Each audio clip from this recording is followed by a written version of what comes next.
안녕하세요, 직진입니다. 오늘은 랭킹 60위의 최상위 하이랭커였던 에반켈을 리뷰해보겠습니다. 에반켈은 2층의 지배자임에도 불구하고 일부 당시 유한성만 나오는 등 직접 모습을 드러내지 않았었습니다. 정말 당연한 말이지만 에반켈은 정말 강합니다. 작중 초반 이름으로만 등장했음에도 많은 임팩트를 남겼었습니다. 유리자하드, 에반, 하칠링, 얼음딸기, 집게가면, 쿠르단 이렇게 6명의 파티원이 에반켈의 눈치를 보며 몰래 돌아가 2층에 잠입을 했었습니다. 그 이유는 에반켈이랑 전쟁을 하면 큰일이 벌어지기 때문이죠. 쿠르단이 에반켈과 전쟁하러 가는 거 아니었냐고 말하자 에반이 에반켈의 랭킹을 보고 오라고 말합니다. 비슷한 랭킹을 가진 에반도 에반켈의 강함을 인지하고 있습니다. 유한성을 만나자마자 에반켈의 존재를 걱정하고 유한성도 그에 맞받아쳐 운이 좋아서 목숨이 붙어있다고 말합니다. 하이랭커가 많아봐야 3명 정도겠지만 6명 전체를 쓸어버릴 정도면 에반켈의 강함에 대해서는 이미 얘기가 끝났다고 봅니다. 그런 에반켈은 유한성이 죽기 전 나타납니다. 100위 이내 하이랭커가 작중 공식적으로 랭킹이 공개된 유일한 케이스지 않나 싶습니다. 2층의 지배자는 자하드가 정했다고 하는데 칼라반이 군단장이 될 때를 생각해보면 그저 낙하산으로 정해진 지배자로 생각하기엔 무리가 있습니다. 그런 지배자를 무참히 살해하고 자하드의 명령을 계속해서 거부했지만 딱히 제재가 가해진 것 같지도 않습니다. 율커가 하이랭커 2명과 30명의 랭커들이 있다고 하는데 그것도 우스운 숫자라고 말하는 에반켈의 모습이 허세가 아니었습니다. 1대 다수에 절대적으로 강하다고 말하는 건 사치 페이커에게 붙여질 내용이 아니라 에반켈에게 어울리는 듯합니다. 에반켈은 굉장히 호전적인 성격입니다. 싸움강이었던 예전 과거사도 유한성과의 일화를 통해 드러나죠. 자기보다 강한 사람을 부릴 줄 아는 유한성의 체험맨 성격 덕분에 에반켈이 교화됐다는 점도 나타났습니다. 에반켈은 최강자답게 마지막 정거장 전투장에 도착하자마자 강한 놈들과 꽤 위험한 놈을 파악합니다. 너무 힘을 발휘하면 관리자가 개입할 여지가 있다고 유한성이 말하지만 2층의 관리자는 이 전투를 필요한 전투로 본 것 같습니다. 에반켈은 하이랭커 대략 1000명 내외 중 유일하게 불속성 레어오브를 사용하는 사람입니다. 저는 개인적으로 에반켈이 원래 불속성의 신수 특징을 가지고 있었는지 아니면 불길이의 힘 때문에 갖게 된 건지 궁금하네요. 44층의 지배자 쿤 로야 엘리엇과의 대결에서도 전혀 밀리는 모습을 볼 수 없었습니다. 자연스럽게 층의 지배자 정도의 위치면 최소 150위 이내의 하이랭커라는 점을 간접적으로 인지할 수 있게 되었습니다. 에반켈은 칼라반마저 막아섭니다. 칼라반을 막아설 때도 군단장에 대한 두려움은 찾아볼 수 없습니다. 1대1이면 모르겠지만 1대3을 네가 여유 부릴 수 없다고 말합니다. 사실 카라카와 유리는 칼라반에게 쩌리로 치부할 수 있을 정도로 칼라반은 강한 존재이지만 에반켈마저 제끼기는 힘들죠. 유리가 2층에서 피해 다녔던 에반켈을 실물로 맞이하고 나서 어떤 생각을 가지게 되는지 대사 하나 넣어줬더라면 더 좋았을 텐데 개인적으로 아쉽습니다. 에반켈은 칼라반이 아파서 소리치게 만들 정도로 강력한 공격을 시전합니다. 다만 이 공격은 에반켈의 고대종 풀개방이 아니라는 점에서 에반켈의 위치를 증명해내는 공격 중 하나였습니다. 그 공격을 떨쳐내기 위해 초월기 아토믹 익스플로전을 썼기 때문이죠. 물론 하이랭커 정도면 초월기가 최소 2개 이상은 있을 거라 생각하니 칼라반의 전력이 다 공개된 건 아니라 생각합니다. 에반켈은 불꽃을 설명하면서 영가주에 대한 떡밥은 풀어주고 자신에 대한 떡밥은 남겨둡니다.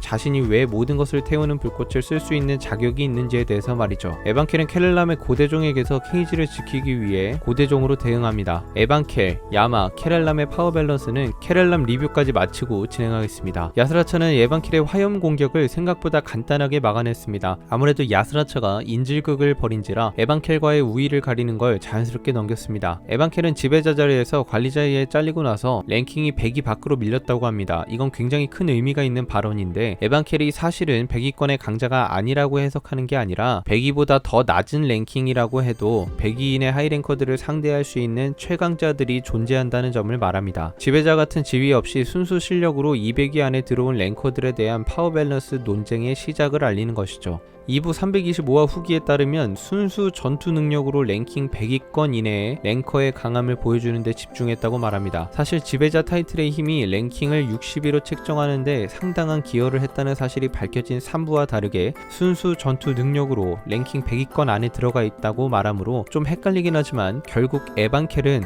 지배자 버프 없어도 100위권 이내의 실력을 가진 최강자 중 한 명이라는 것을 말해줍니다. 에반켈이 스스로 답답했는지 군단장 데리고 오라면서 군단을 상대가 안 된다고 독자들에게 말해줍니다. 무력 싸움도 칼라반에게 밀리지 않을 것처럼 벌크업을 한 에반켈의 모습을 보니 다시 한번 군단장들이 에반켈의 과거 랭킹인 60위 근처쯤에 있겠구나 라고 생각하게 만들었습니다. 레파부부까지 포섭한 에반켈은 다른 이들이 둥지의 비밀 장소를 알게 된다면 전투를 포기할 정도로 승산이 없다며 자신이 장소를 파괴하겠다고 말하는데 스토리상 스승구철은 진행되어야 하니 비밀 장소는 파괴되겠지만 에반켈이 리타이어 당할 정도로 전력을 내야 하는 상황이 진행될 것 같아 보니까 기대 반 걱정 반인 상황입니다. 이상 에반켈에 대한 리뷰를 마치겠습니다. 시청해주셔서 감사합니다.